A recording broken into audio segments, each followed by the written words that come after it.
स्वर्गा से आयो है संदेश, बुलावो आग्यो राम को। यह भजन हम हर बार सुनाते हैं, इस बार ना सुनाए तो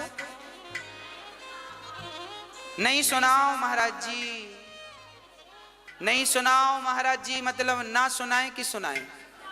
सुनाए। इस भजन से हमें कुछ सीखना चाहिए। देखो, जीवन जिंदगानी बेभरोसे की है, इसलिए रिश्तों को बड़ा महत्व देना चाहिए।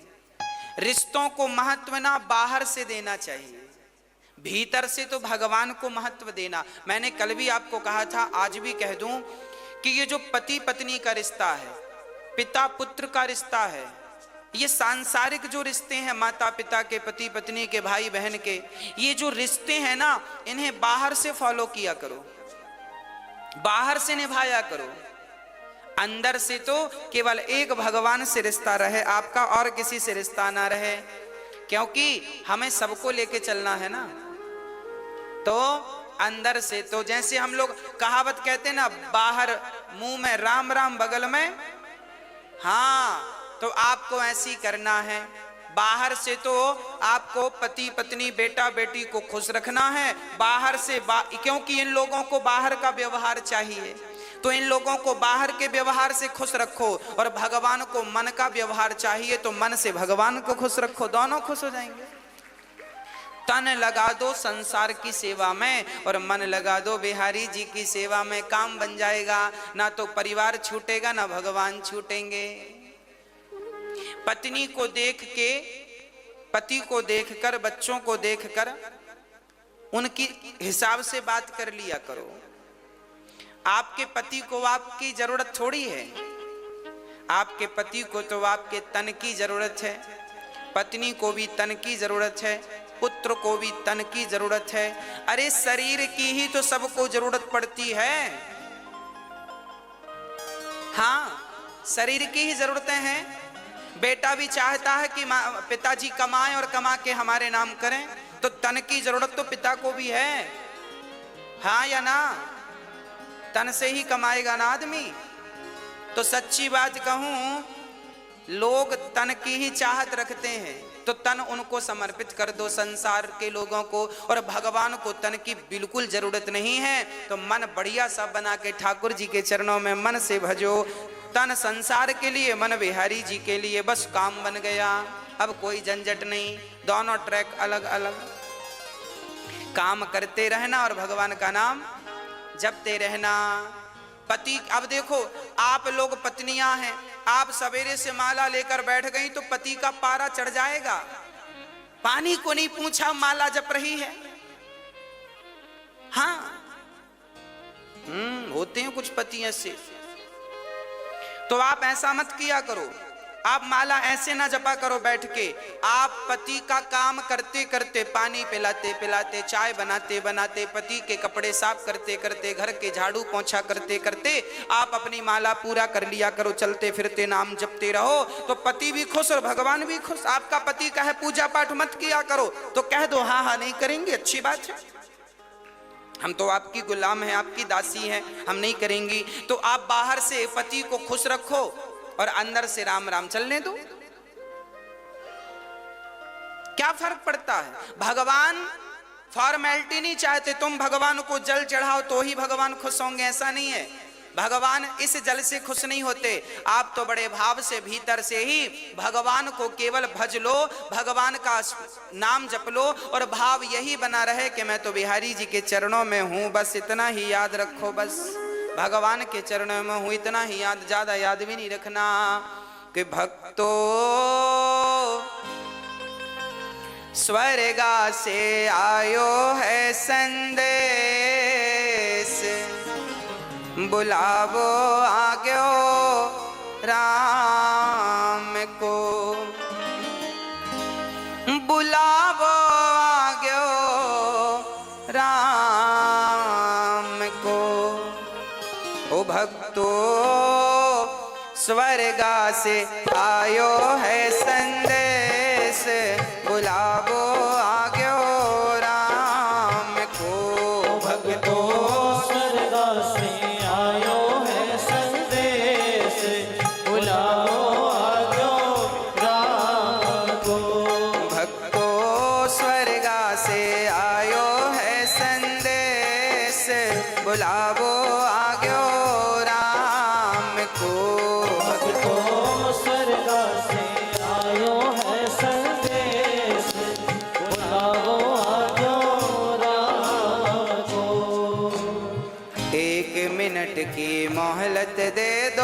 करूं बेटा से बात। 1 मिनट की मोहलत दे दो, करूं बेटा से बात। ओ 1 मिनट की मोहलत दे दो, करूं बेटा से बात। 1 मिनट की मोहलत दे दो, करूं बेटा से बात।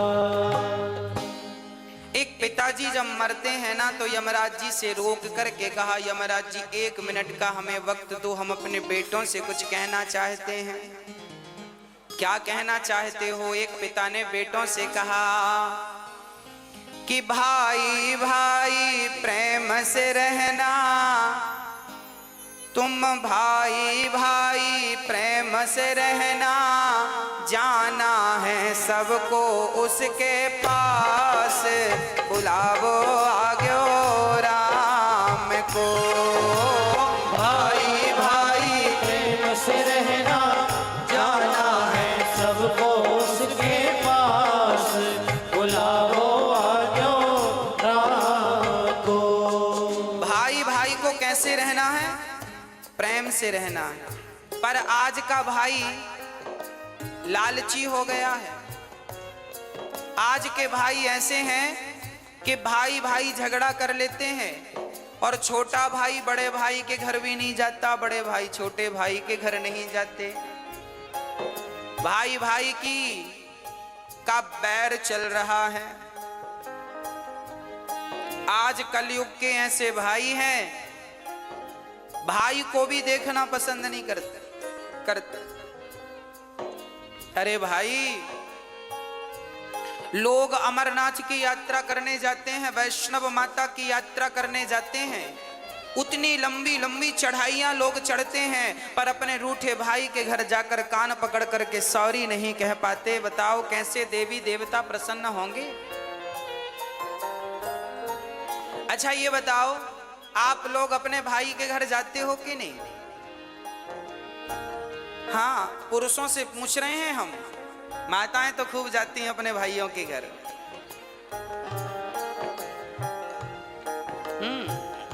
पुरुष लोगों से पूछ रहे हैं, आप जाते हो अपने भाइयों के घर?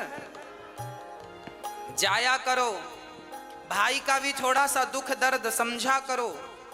आपका भाई कमाता नहीं है तो जरा उसे, आप कमाते हो तो जरा मदद किया करो, उसका भी कहीं काम धाम लगवाओ, उसको भी खड़ा करो।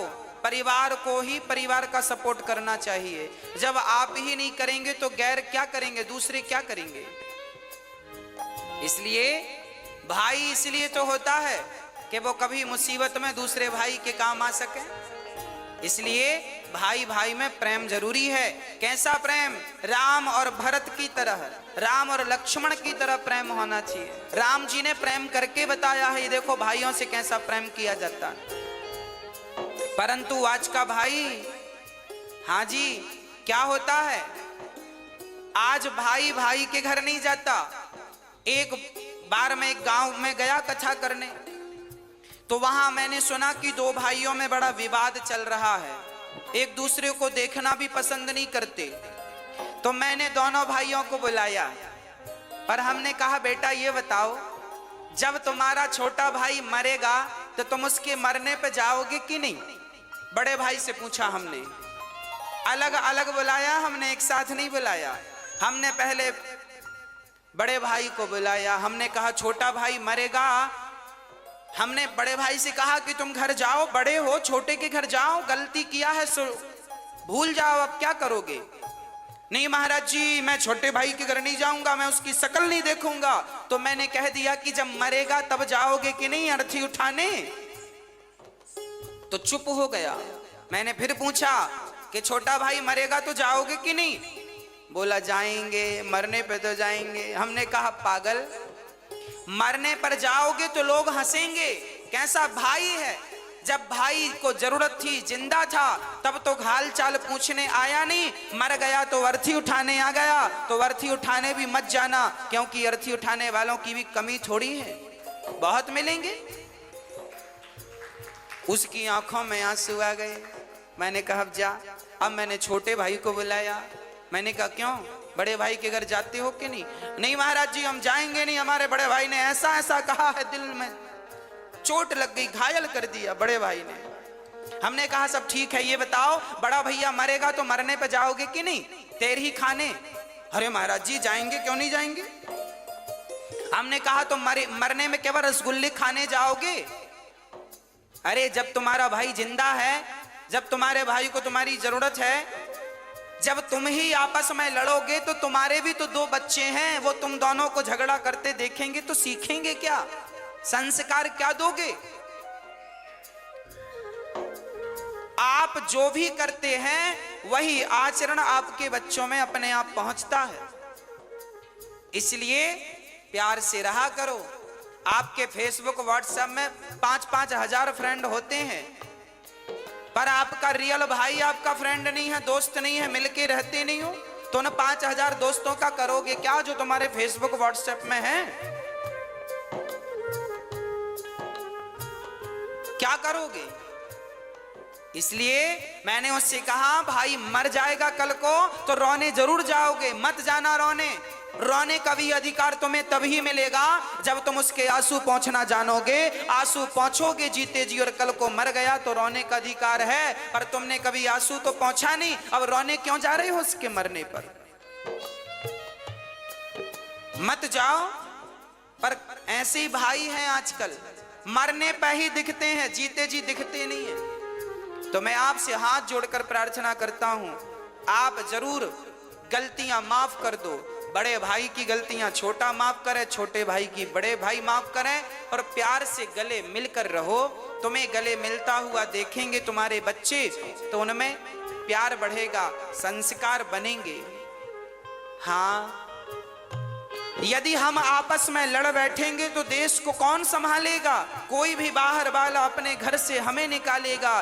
दीवानों होश करो मेरे देश प्रेमियों, आपस में प्रेम करो मेरे देश प्रेमियों।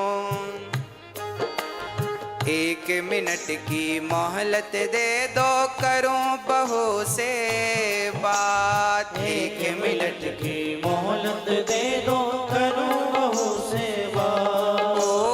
1 मिनट की मोहलत दे दो, करूं बहू से बात। 1 मिनट की मोहलत दे दो, करूं बहू से बात।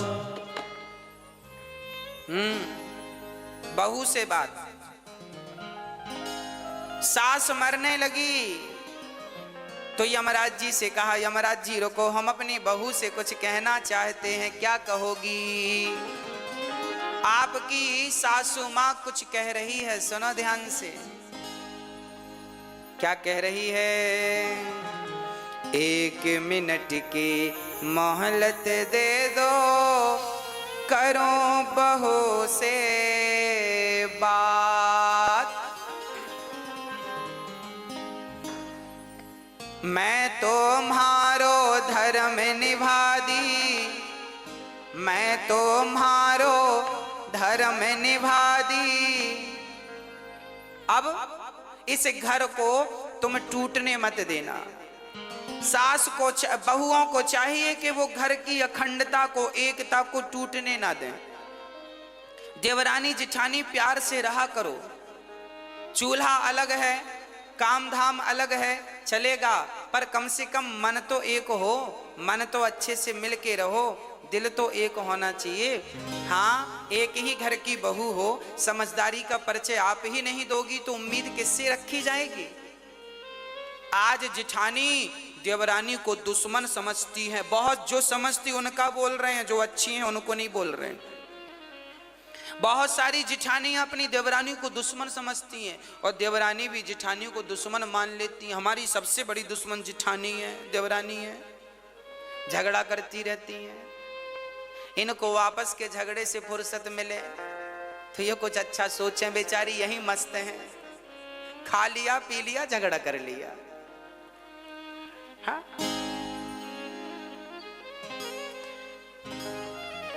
इसलिए प्यार से रहने में ज्यादा सुख है, प्यार से रहने में ज्यादा आनंद है। अरे जीवन, ये जिंदगी क्या है इसे समझो। ये हंसने मुस्कुराने गाने के लिए आनंदित होने के लिए जीवन दिया भगवान ने। और लोग रोते रहते हैं, मेरी जेठानी ऐसी, मेरी देवरानी ऐसी। अरे वो जैसी है रहने, तुम अच्छी बन जाओ ना। हाँ, प्यार से रहा करो, घर में दरार ना पड़े। एक झाड़ू पूरे कचरे को साफ करती है, पर वह बिखर जाए तो खुद कचरा बन जाती है। आप जिस दिन बिखर जाओगे ना, टूट जाओगे ना, उस दिन आपका ये टूटना ही आपके दुखों का कारण बन जाएगा। इसलिए रही मन धागा प्रेम का मत तोड़ो चटिकाए, और टूटे से फिर ना जुड़े, जुड़े तो गांठ। रिश्तों में गांठ नहीं पड़ने दीजिएगा, मेरी प्रार्थना है। और बहुओं से प्रार्थना है, सासुओं की, सासू माओं की बड़ी सेवा किया करो। एक बहू बोली, गुरुजी हमारी सास बड़ा मुंह चलाती है। हमने कहा कोई बात नहीं, मुंह चलाती है तो अपने मुंह से चलाती है कि तुम्हारा किराए से लेके चलाती है? तुम्हारा मुंह तो नहीं लेती कि तुम दो हम तुम्हारे मुंह से बोलेंगे। अपने मुंह से बोल रही है, बोलने दो। तुम्हारा घटता क्या है? सुन लो, चुप रहो, जवाब मत दो, अपने आप झगड़ा शांत हो जाएगा। झगड़ा तब बढ़ता है जब एक ने किया भौं तो दूसरे ने कर दिया भौं भौं, झगड़ा चालू। हाँ, तो आप समझदार हैं, कोई बात नहीं। एक समझदार होगा तो झगड़ा नहीं होगा, जब दोनों मूर्ख होते हैं तो झगड़ा होता है। इसलिए सास बोल रही है तो चुप रहो, बहू बोल रही है तो सासू माँ चुप रहे, एक तो चुप रहो मेरी माँ। हाँ, और बड़े प्यार से रहो अपने घर में, अपने जीवन में। कोई झगड़ा नहीं, कोई लड़ाई नहीं। और माँ की, बूढ़ी बूढ़ी माँ की जरा सेवा किया करो। बूढ़ी बूढ़ी माँ को अकेले बनाने ना दिया करो रोटियां। महाराज जी हमारी सासू माँ तो अकेले बना के खाती है, हम तो बोलते हैं कि खाया करो हमारे संग। अरे तुम बोला ना करो, अपनी सासू माँ का हाथ पकड़ के ले आया करो। माँ आपको क्या जरूरत है अकेले बना के खाने की, हम तो हैं। जब आप अपनी सासू माँ का बड़ा सम्मान करेंगी, बड़ा आदर करेंगी, तो फिर उसे शौक थोड़ी लगता है कि बुढ़ापे में बना के खाएगी। वो तो तुम्हारे संग खा लेगी, पर तुम्हारा मन नहीं मिल रहा है इसलिए अकेले बना के खा लेती है। हाँ, इसलिए जरा बोला करो सासू माँ से, चलिए पाइए भोजन। लाख गाली दे सासू माँ तो भी आप उनका सम्मान कीजिएगा, क्योंकि वो हमारी माँ हैं। हम बेटे बेटे ही रहेंगे और माता पिता ही रहेंगे। हम हैं, वो है। माता पिता भगवान जैसे हैं, हम तो उनकी धूल हैं, तो क्या कहें आगे हम इससे। इसलिए आपसे निवेदन है। अच्छा, बड़ी बहुएं बड़ा ताना मारती हैं, हर बहू 99% बहुएं ताना मारती हैं। हमारी सास ने तो हमें चम्मच भी नहीं दिया, हमारी सास ने तो हमें कुछ नहीं दिया। आपकी सास ने कुछ दिया कि नहीं आपको बंटवारे में? मैया आपसे पूछ रहे हैं। आप लोग भी ना अकेले बैठती हो ना पड़ोसन की संग, हमारी सास ने कुछ नहीं दिया। अरे तेरी, हमारी ने तो चम्मच नहीं दिया, हमारी तो फूटी गिलास नहीं दी। हाँ, 4-6 बहुएं मिले तो ये सासू माँ क्या दी है क्या नहीं सब बताती हैं। मेरी सास ने तो चम्मच नहीं दिया, ये नहीं दिया, वो नहीं दिया। तो फिर आपकी सास ने दिया कि नहीं चम्मच? मैया, एक बहू हमसे बोली, महाराज जी हमारी सास ने चम्मच नहीं दिया। हमने कहा एक काम कर, ये रहा चम्मच, ये चम्मच ले, पति वापस कर, पति वापस कर। ये जो पति तुम्हारे पास है ये किसने दिया? तुम्हारी माँ ने कि तुम्हारी सासू माँ ने? बोलो। ये जो तुम्हारा पति है जिसके नाम की मांग वांग भरती हो, मेहंदी रचाती हो चूड़ी पे, ये किसका दिया हुआ है? जोर से बोलो, किसका दिया है? सासू माँ का। तो क्यों कहती हो कि सास ने कुछ नहीं दिया? अरे अपने जिगर का टुकड़ा दे तो दिया, और क्या जान लोगी? हाँ, अब फिर भी रो रही हो चम्मच नहीं दिया। चम्मच तो चम्मच ले, पकड़ चम्मच, सोने का ले ले, पति वापस कर। इसलिए ये मत कहा करो कुछ नहीं दिया, बहुत कुछ दिया है। आज आपकी होंठों पे मुस्कान है, मांग में सिंदूर है, तो आपकी सास की बदौलत है। इतना बढ़िया पति दिया है तो धन्यवाद दो, सेवा करो।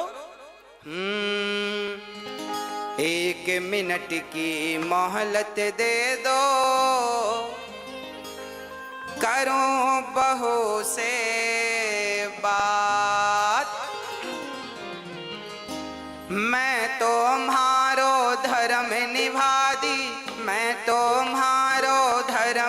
निभादी, बांध के रखियो ये परिवार, बुलावो आग्यो राम को।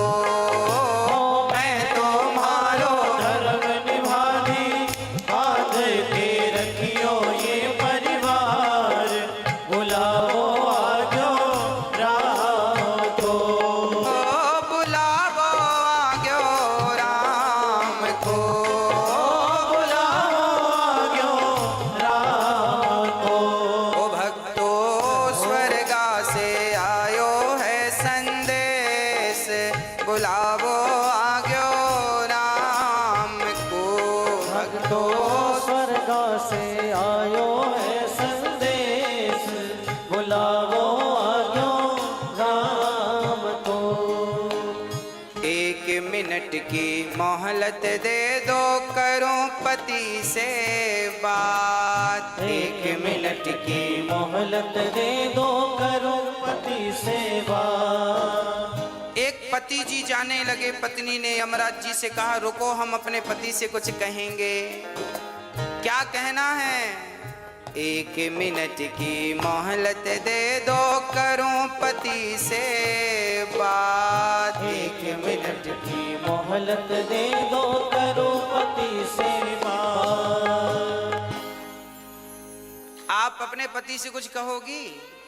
क्या कहना है? एक पतिव्रता नारी जब मरती है, हर नारी की यही इच्छा होती है, जो पतिव्रता होती हैं उनकी यही अंतिम इच्छा होती है।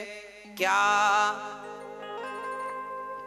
एक मिनट की मोहलत दे दो, करूं पति से बात।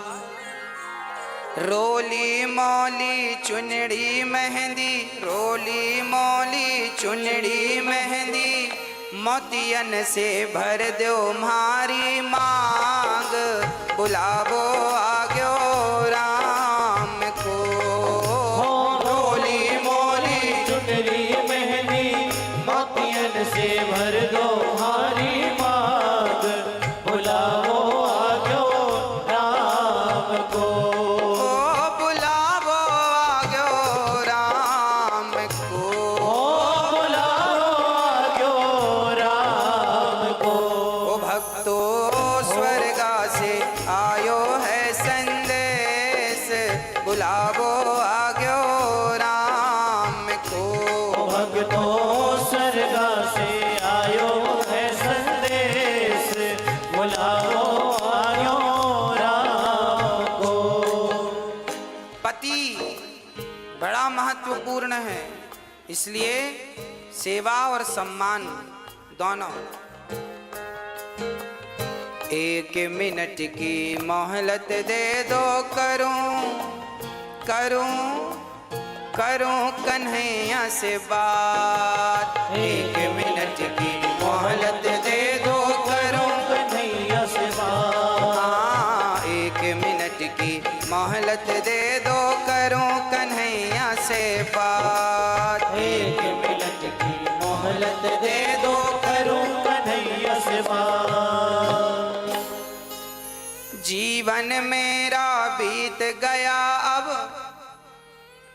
जीवन मेरा बीत गया अब, कर दो भवसागर से पार, बुलावो आग्यो राम को।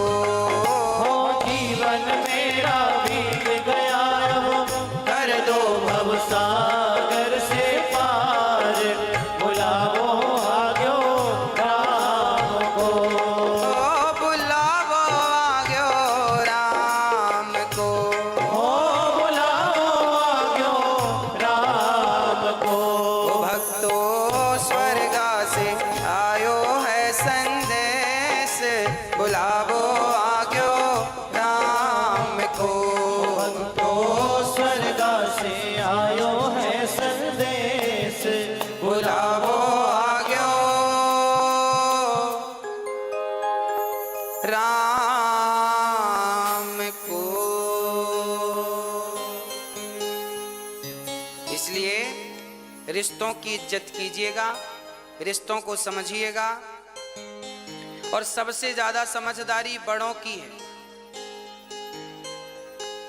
बहू तो बच्ची है, बहू तो बेटी है, आप तो बड़ी हो ना, आप तो समझदार हो, ससुर समझदार हैं, सास तुम बड़े हो घर के, रिश्ते ना टूटें इसके लिए आप काम करो। आपकी समझदारी है कि रिश्ते ना टूटें। जिस घर में भाई भाई में झगड़ा होता है, निश्चित उस घर के माता पिता दोषी माने जाते हैं। तुम समझदारी से क्यों नहीं सुलझाए? क्यों नहीं दोनों बच्चों को बिठाकर, दोनों बहुओं को बिठाकर तुमने सुलझाने का प्रयास किया? जब माता पिता पक्षपाती हो जाते हैं ना, तब घर में झगड़ा होता है और घर में महाभारत हो जाता है। इसलिए माता पिता की बड़ी गलतियां होती हैं। आजकल के माता पिता पक्षपाती हो गए हैं। ये इनके 4 बच्चे हैं तो किसी एक बच्चे का तो पक्ष लेंगे, 3 बच्चों का पक्ष नहीं लेते, या 2 बच्चों का पक्ष लेते हैं, 1 का नहीं लेते, या 3 का पक्ष लेते हैं, 1 का नहीं लेते। तो माता पिता, तुमने जब भाई जितने बच्चे हैं सबसे समान प्यार करो, बराबर, सब उसके अधिकारी हैं। आपके पास यदि 10 रुपए हैं और 10 रुपए में आपके 2 बेटे हैं तो 5-5 रुपए के अधिकारी हैं। चलो 3-3 रुपए दो दोनों को, बाकी अपने पास बचा के रखो। पर जब तुम सेवा जो तुम्हारी करे बढ़िया दिल से, उसको देना, पर इतना तो उसको देकर जाओ जिससे उसका गुजारा होए। माँ बाप समझदार होते हैं ना तो झगड़े नहीं होते, सास ससुर समझदार होते हैं तो झगड़े नहीं होते। कई बार हमने देखा है सास ससुर ही लापरवाह होते हैं, माता पिता ही लापरवाह हो जाते हैं, अकड़ अकड़ में रिश्ते खराब हो जाते हैं। कई सासों को हमने देखा है कि बहुओं के साथ बहुत बुरा व्यवहार करती हैं। बहुत सारी बहुएं हैं जो सास के साथ व्यवहार बुरा करती हैं, पर समाज में ऐसी सासें भी पाई जाती हैं जो बहुओं के साथ बुरा व्यवहार करती हैं। ऐसी सासों को भी ठीक होना चाहिए और बहुओं को भी अपने विचार ठीक करने चाहिए, सासों को भी। और रिश्तों में प्रेम हो, बड़ा छोटे का भाव ना हो कि मैं बड़ी महारानी हूं, मैं मालकिन हूं घर की, ना, जो है ठीक है, समझदारी रहे तो फिर झगड़े नहीं है। समझदारी है तो झगड़े नहीं है, और समझदारी नहीं है तो झगड़े हैं। अब जिनके घर में झगड़े हैं, समझ लेना कि इनके घर में समझदारी की कमी है। एक भी समझदार होता तो झगड़ा नहीं होता। इसलिए मैं निवेदन करता हूं, सासुओं को भी समझदार होना है, बहुओं को बेटी की तरह रखना है, और बहुओं को भी समझदार होना है, सासों को भी माँ की तरह प्यार करना है। बस यही आपके घर को स्वर्ग बनाने के फॉर्मूले हैं, सूत्र हैं। आपका ही घर है, या तो तोड़ दो या तो बचा लो। घर तो आपका ही है। कि आपका भी कहीं अपमान हो रहा हो और अपनों से अपमान हो रहा हो तो आपको जवाब देने की जरूरत नहीं है। जो तुम्हारे रास्ते में कांटा बो रहा है, बोने दो, तुम ना बुरा सोचो। चलो, यदि दक्ष ने अपमान किया, चलो मैं सिंपल भाषा में समझाऊं, आप लोगों ने माना कि मुझे गाली दी और मैंने भी आपको गाली दे दी, तो आप में और मुझ में अंतर क्या रहा? कुत्ते ने आपको काटा और आपने भी कुत्ते को काट लिया, तो फिर बताओ कौन कुत्ता, वो कुत्ता कि तुम कुत्ता? बोलो मेरी मां। सास ने आपको गाली दी और आपने भी सास को गाली दी, तो बताओ तुम दोनों में समझदार हम किसे माने? मैया कह दो ना मेरी मां। सास ने भी गाली दी और बहू ने भी गाली दी, इन दोनों में समझदार कौन, आप बताओ? बोलो मेरी मां, कौन? सास समझदार है? ये मैया कह रही है सास समझदार है।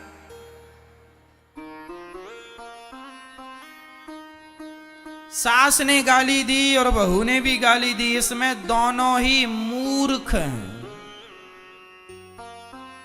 समझदार वो कहलाते हैं जो एक गाली दे और दूसरा चुप रहे, तो जो चुप है वो समझदार है। क्योंकि हमारे यहां सिंपल कहावत है, कुत्तों के मुंह नहीं लगा जाता। जो गाली दे वो कौन, भौंकता कौन है? आज सास भौंक रही है तो तुम भी भौंकोगी क्या? आज बहू भौंक रही है, तुम भी भौंक लो। जो भौंक रहा है वो कौन है? कुत्ते के वंशज हैं। भौंकते रहो। अभी तो एक भौंक रहा था, सास ने किया भौं तो बहू ने भी भौं भौं, लो चालू हो गया महाभारत। कौन समझदार इन दोनों में? कोई नहीं। इसलिए हम आपसे कहते हैं अपनी समझदारी का परिचय दो। कोई शंकर जी को गालियां दक्ष ने दी, क्या शंकर जी ने गालियां दी? भगवान कृष्ण को शिशुपाल ने कितनी गालियां दी? बोलो मेरी मां, मैया जी, कितनी? 100 गालियां भगवान ने चुप रहकर सुनी कि नहीं? यदि भगवान होकर 100 गालियां चुपचाप सुन लेते हैं तो हम और तुम इंसान होके 10-20 गालियां क्यों नहीं सुन लेते? क्यों कुत्तों की मुंह लगते हो? और अपने आप को आप लोग समझते हैं हम बड़े समझदार हैं, हम जवाब दे रहे हैं। अरे मां, कहां जवाब देना है कहां नहीं देना ये भी एक समझदारी का विषय ही है। सबको जवाब नहीं दिया जाता है ना। क्या जवाब दें हम इनको? तुम ना दो, भगवान दे देंगे जवाब। जब तुझसे ना सुलझे तेरे उलझे हुए धंधे तो भगवान के इंसाफ पे छोड़ दे ए बंदे। वही तेरी मुश्किल आसान करेगा, जो तू ना कर सका वो भगवान करेगा। छोड़ दो उस पर, सबका उत्तर देना जरूरी नहीं होता। शंकर जी को गालियां मिली, शंकर जी ने कोई उत्तर नहीं दिया। भगवान कृष्ण को गालियां मिली शिशुपाल के द्वारा, कोई उत्तर नहीं दिया। 100 गालियां हुई, सिर काट दिया। आप भी जवाब ना दिया करो। सास बोलती है, बोल, उसका स्वभाव है बेचारी का, बोल रही है। सुनने की आदत, सुनने का अभ्यास करो, ज्यादा से ज्यादा सुनो। और सुनो, अपना अपमान भी सहना सीखो। तितिक्षवः कारुणिकाः सुहृदः सर्वदेहिनां अजात शत्रवः शांता साधवः साधुभूषणा। वही व्यक्ति समझदार है, वही व्यक्ति सफल है जिसके अंदर सहनशीलता ज्यादा है। सह लो।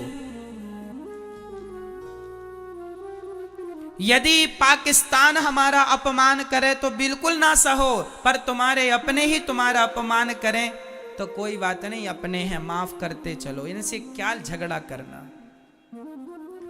आपका भाई आपका अपमान कर रहा, माना कि आपका सगा भाई आपका अपमान कर रहा है, तो क्या लड़ोगे उससे? तुम्हारी तो भाई है, इसलिए उसे उसकी तरफ ना देखो। पागल हो गया, दिमाग खराब है, कुत्ता सवार है इसके ऊपर।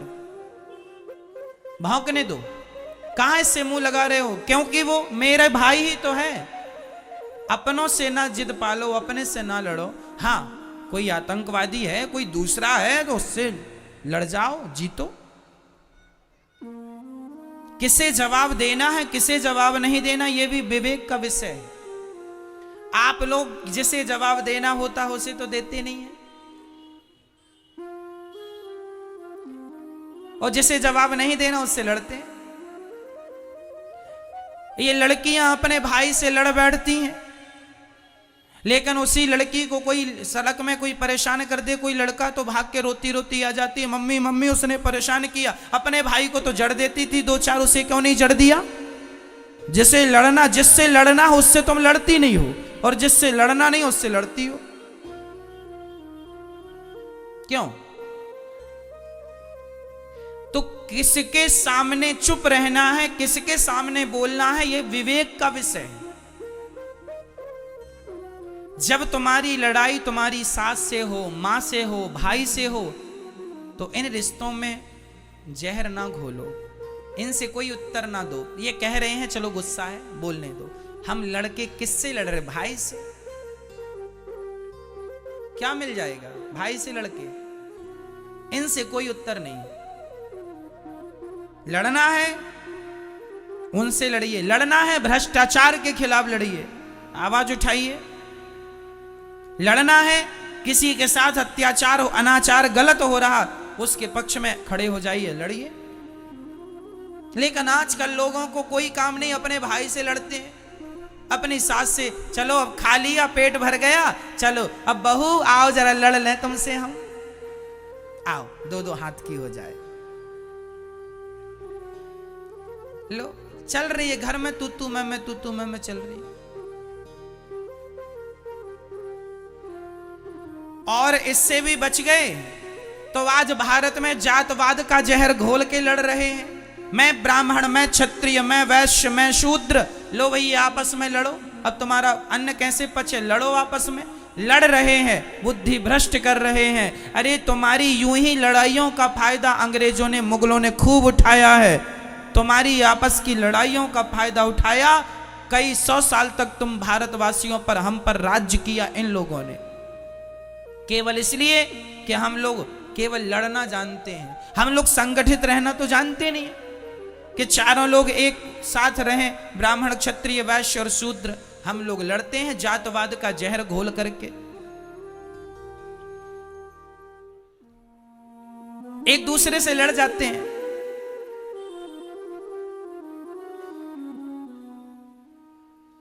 ऐसे ही लड़ो आपस में, कल फिर कोई और आएगा तुम्हारे देश में कब्जा कर लेगा, फिर करना उसकी गुलामी।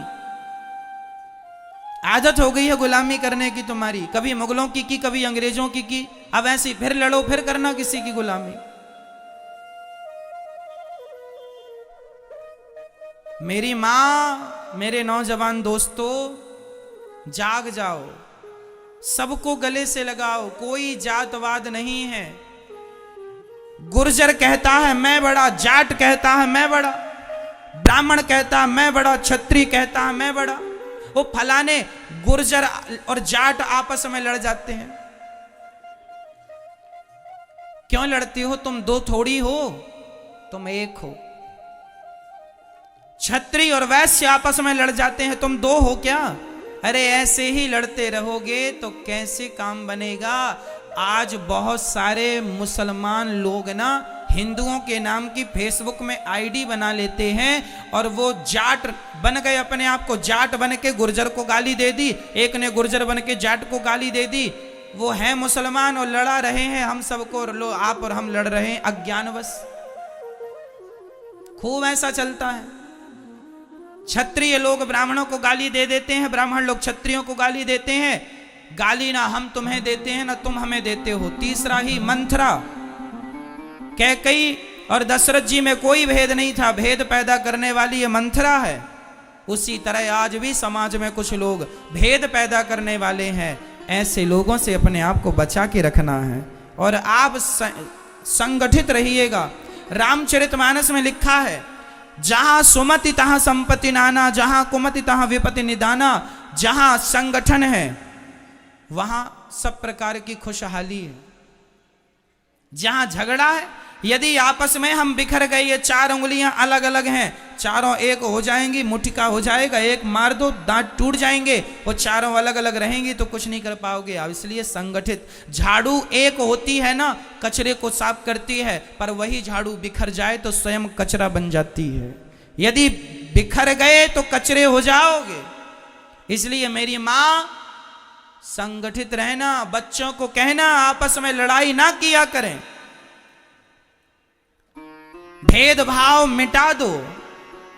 ब्राह्मण, क्षत्रिय, वैश्य, शूद्र, हिंदू हम एक हैं। बटो मत, बट जाओगे तो अस्तित्व खतरे में पड़ जाएगा। सब जरूरी है, ज्ञान जरूरी है, विज्ञान जरूरी है, भक्ति जरूरी है, सब जरूरी है, संगठन भी जरूरी है। हम संगठित रहें। हम चार भाई हैं, एक बाप की संतान हैं। बताओ ब्राह्मण का पिता कौन? ब्राह्मण का पिता कौन?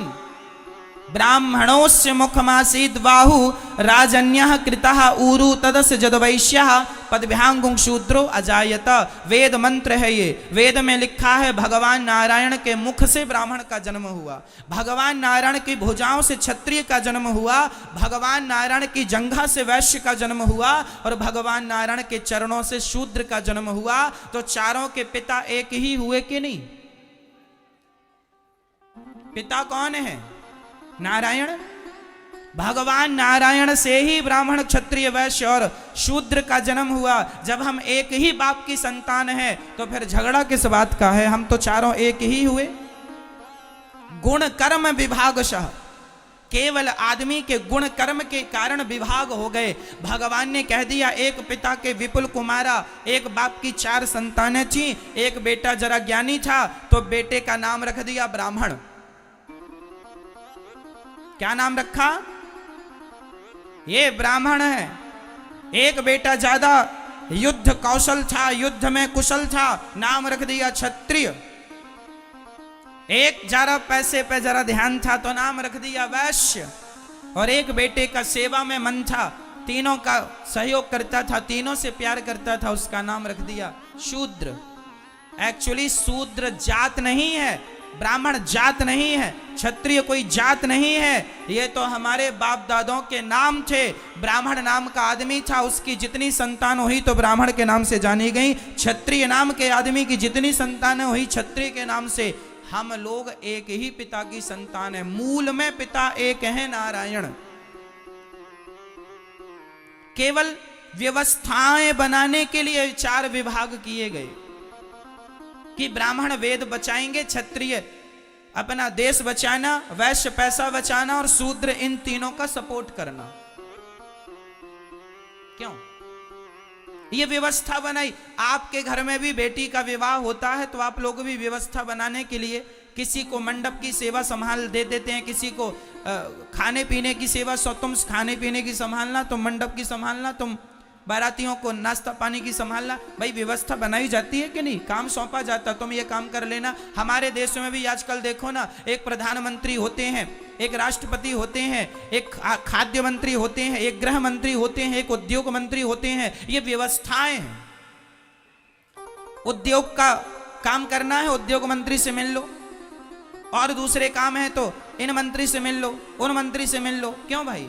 ये व्यवस्थाएं हैं। फलाना मंत्री, फलाना मंत्री, फलाना शिक्षा का संबंध है तो शिक्षा मंत्री से बात करो। पैसे की दिक्कत है, वित्त मंत्री से बात करो। क्यों? ये व्यवस्थाएं हैं। उसी प्रकार भगवान ने व्यवस्थाओं के लिए 4 लोगों को बनाया, ब्राह्मण, क्षत्रिय और वैश्य। 4 एक ही बाप की संतान है, लेकिन अज्ञानता इतनी आ गई कि हम लोग आपस में आगे चल के लड़ने लग गए। मैं ब्राह्मण हूं, मैं क्षत्रिय हूं, मैं वैश्य हूं, मैं शूद्र हूं। अब जरूरत नहीं है इसकी कि मैं ब्राह्मण हूं, मैं क्षत्रिय हूं, मैं शूद्र हूं। बस जरूरत इसकी है कि हम सनातनी हैं, हम भारतीय हैं। गर्व से कहो हम हिंदू हैं, हम हिंदू हैं, हम हिंदू हैं। धरा ये जिस पर घूम रही, हम उसी केंद्र के बिंदु हैं। गर्व से कहो हम हिंदू हैं, हम हिंदू। तुम बट गए जातवाद के नाम पर, फिर तुम पर कोई हमला करेगा।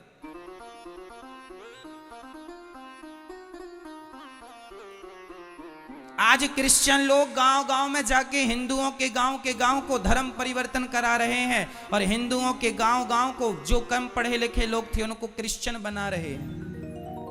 तो मैं से ही अपनी अकड़ में रहे आना कि मैं ब्राह्मण हूं, मैं क्षत्रिय हूं, मैं वैश्य हूं, मैं शूद्र हूं।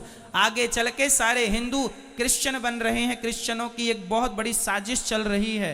फिर क्या होगा जब सब लोग वही बन जाएंगे? कौन होगा तुम्हारी पक्ष की बात रखने वाला? कौन होगा तुम्हारा पक्ष लेने वाला? सेना भी बड़ी होनी चाहिए, संगठन में बहुत बड़ी ताकत होती है। ये बातें हल्के में ना लेना, नहीं कल को आने वाली पीढ़ी तुम्हें गाली देगी कि तुमने क्या किया। अरे अपने हिंदुओं को बचा लेते कम से कम। अरे समय निकाला करो और अपने उन गरीब लोगों के पास जाकर बैठा करो जिन्हें 2 किलो आटा की जरूरत है, 1 किलो दाल की जरूरत है। जरा सा समाज में सेवा करो, सहयोग करो, सबको भूखे को भोजन कराओ। क्रिश्चियन लोग पैसे दे दे के धर्म परिवर्तन करा रहे हैं, हाँ या ना? और तुम लोग केवल अपनी अकड़ में 20 लाख की गाड़ी लेना है, 50 लाख की गाड़ी लेना है, गाड़ी घोड़े में पैसे लगाओगे, अफगानिस्तान का क्या हुआ? कब्जा कर लिया आतंकवादियों ने, सबकी जमीन जायदाद गाड़ी घोड़ा रखी रह गई। यदि तुम आपस में बढ़ जाओगे तुम्हारे ऊपर भी ऐसी कोई आके कब्जा कर लेगा, फिर भागते फिरना। इसलिए आज सनातन को बचाने की जरूरत है। चलो हम ये नहीं कहते कि तुम मुसलमानों को हिंदू बनाओ, हम ये नहीं कहते क्रिश्चियनों को हिंदू बनाओ। जो हमारे हिंदू भाई हैं उन्हें तो बचा लो, जो धर्म परिवर्तन करने में लगे हुए हैं उन्हें तो गले लगा लो, उन लोगों को तो हृदय से लगाओ, नहीं तो बहुत नुकसान होगा और नुकसान सबका होगा। देश गुलाम हुआ, सबका नुकसान हुआ। सब लोग अपने अपने धर्म का प्रचार करते हैं, हिंदू लोगों को अपने धर्म की कोई नहीं पड़ी, कोई नहीं करता प्रचार, कोई नहीं बात करता धर्म की, कोई नहीं बात करता सनातन की, कोई नहीं बात करता राम और कृष्ण की। दया ही नहीं है लोगों के आगे। आज लोग, एक गरीब बाप गांव गांव में मैंने देखा है साहब कि गांव का गरीब आदमी गिड़गिड़ाता है, भैया बेटी का विवाह जरा 5,000 दे दो। तो गांव का जो धन्ना सेठ होता है ना, वो 5,000 देता तो है पर ब्याज लेता है 10%, 15%, 5,000 का। अरे उस आदमी को ये तो समझ आए कि पागल, वो गरीब आदमी है, उसके बेटी का विवाह है, 5,000 दे दो। बेटी के विवाह में ईश्वर ने तुम्हें देने के लायक बनाया है, दे दो। उस गरीब आदमी से तुम ब्याज वसूलोगे? अरे दे दो 5,000, महीने 4 महीने में वापस कर देगा वो। क्या कि तुम 5,000 का ब्याज लगाए बैठ गए? कोई लाखों की बात हो तो बात 10-5,000 में तुम ब्याज लेते हो, कितना पैसा कमा लेते हो इससे? घोर नरक जाओगे। ईश्वर ने तुम्हें धन दिया है, इसका अर्थ ये नहीं कि तुम उसका दुरुपयोग करो। धन दिया है तो इसलिए दिया है कि तुम जरूरतमंदों की सेवा कर सको, दीन दुखियों को गले लगा सको, किसी गरीब आदमी की तुम मदद कर सको।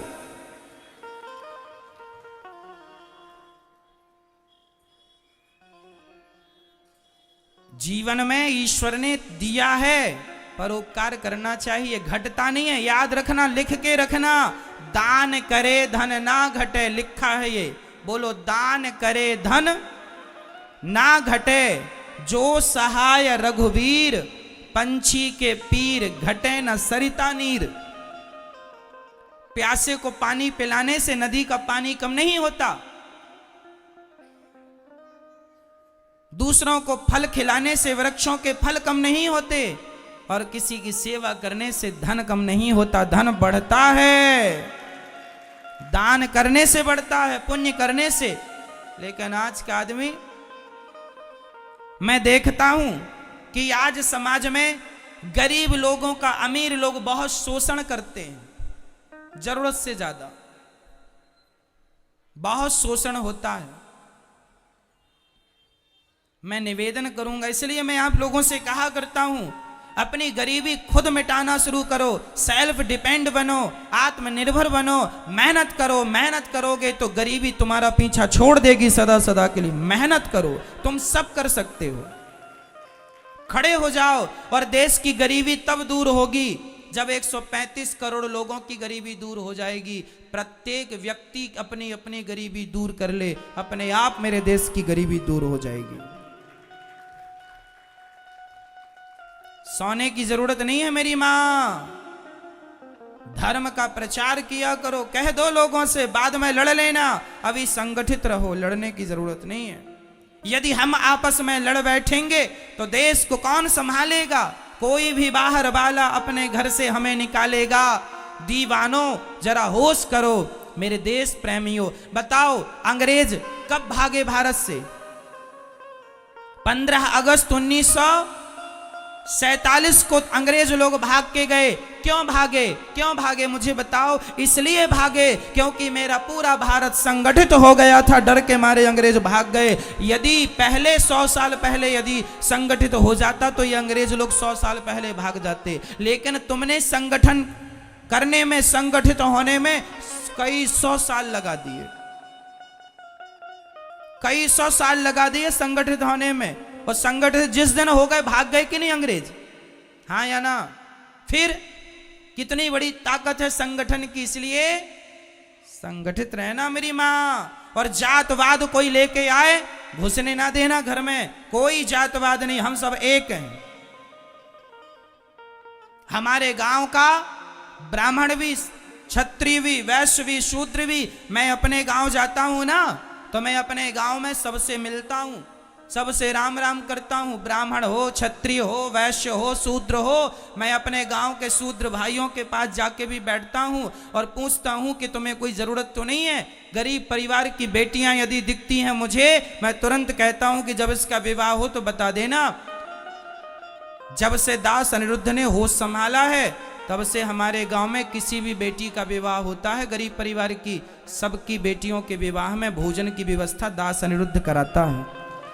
जितने बाराती आएंगे सहयोग हो यहां से होगा। गरीब हो तुम, मदद करेंगे, ईश्वर ने इस लायक बनाया है, करो। अरे 10-20 हजार में तुम्हारा कुछ नहीं घट जाता, पर 10-20 हजार में गरीब आदमी की बेटी का विवाह निपट जाता है। बनाया है तो करो, बांध के ले जाओगे। सभी में बांट कर खाए उसे इंसान कहते हैं। मैं बताता नहीं हूं, न बताने की जरूरत है, पर जीवन में ईश्वर ने योग बनाया है तो आपको करना चाहिए।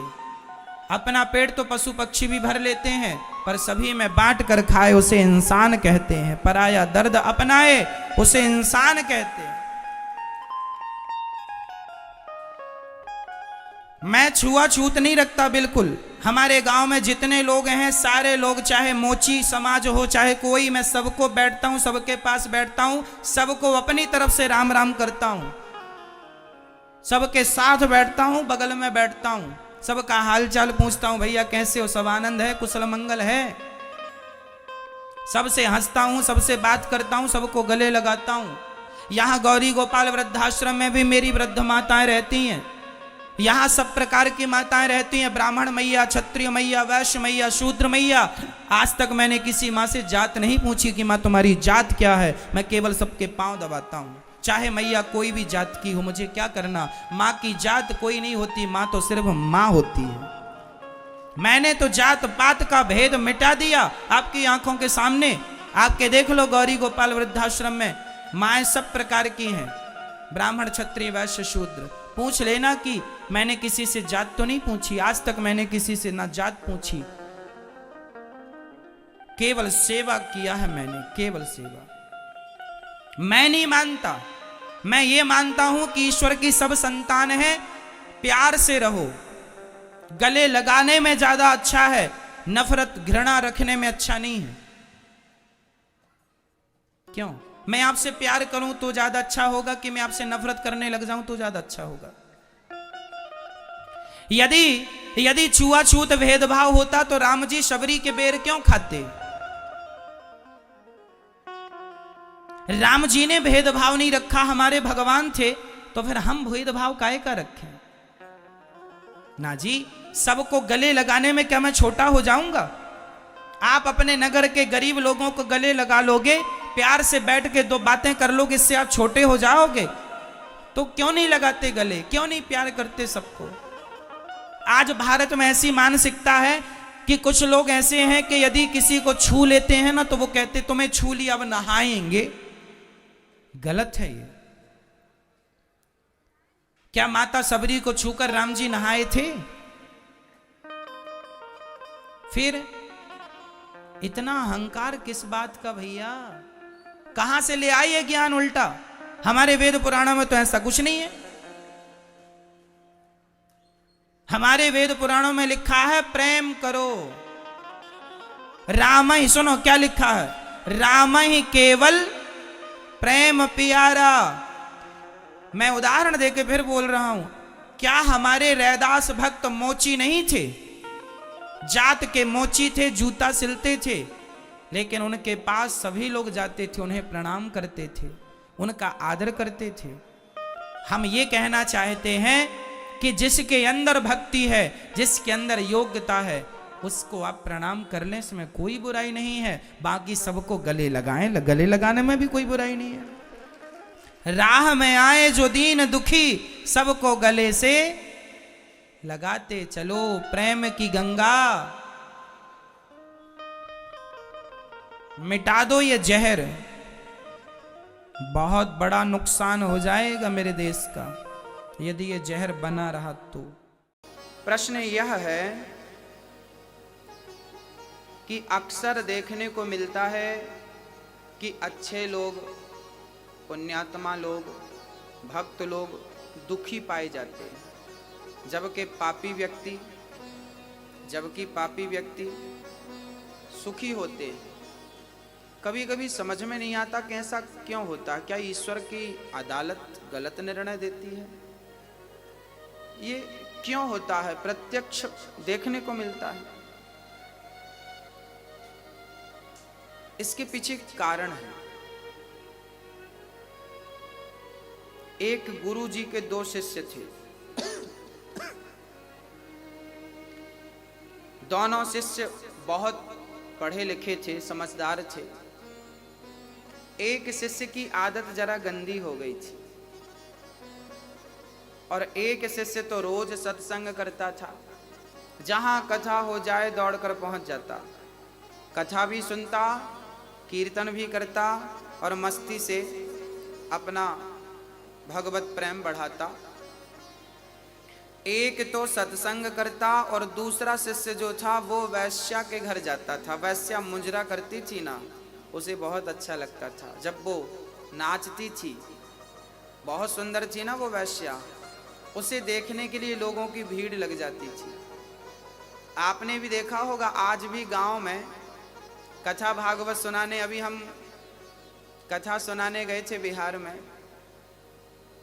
तो वहाँ लोगों ने बताया कि महाराज जी कथा में इतनी भीड़ नहीं है, इन गांव वालों को पता बस चल जाए कि कोई नाचने वाली आई है तो सबसे ज़्यादा बूढ़ों की भीड़ लगती है। ये बूढ़े लोग ना पता नहीं क्या देखना चाहते हैं, इनकी आंखें बड़ी प्यासी हैं। बहुत गंभीरता से समझिएगा, ये जो आंखें हैं ना आपकी, शरीर पूरा होने को आया पर अभी तक देखने की इच्छा पूरी नहीं हुई। आज भी मुजरा देखने का मन कर रहा है, आज भी नाचने वाली को देखने का मन कर रहा है, आज भी सुंदरता पर मन लट्टू है। एक सुंदर स्त्री गुजर रही थी, किसी ने कहा वाह कितनी सुंदर है। हमने कहा पागल, तू इसकी सुंदरता के पीछे पड़ा है, अभी तूने सुंदरता देखी कहाँ है। जिस दिन मेरे बांके बिहारी की सुंदरता देखेगा ना, पागल हो जाएगा।